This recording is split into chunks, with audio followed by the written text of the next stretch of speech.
Welcome back to my kitchen, and this week we are in Egypt, and I will be making a dish, inspired traditional dish called Koshari, which has rice, lentils, macaroni, sweet onion, and a tangy tomato sauce. Can't wait to try it.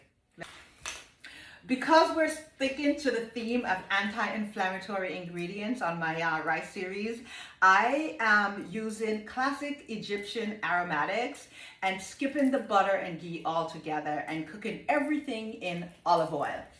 Before we start cooking though, tell me in the comments, where in Africa should I stop next for my episode 6? And before you forget, or before I forget, please like and share, subscribe to my channel, and so that you can be the first to catch my episodes when they drop on Monday. Thank you. Now let's cook.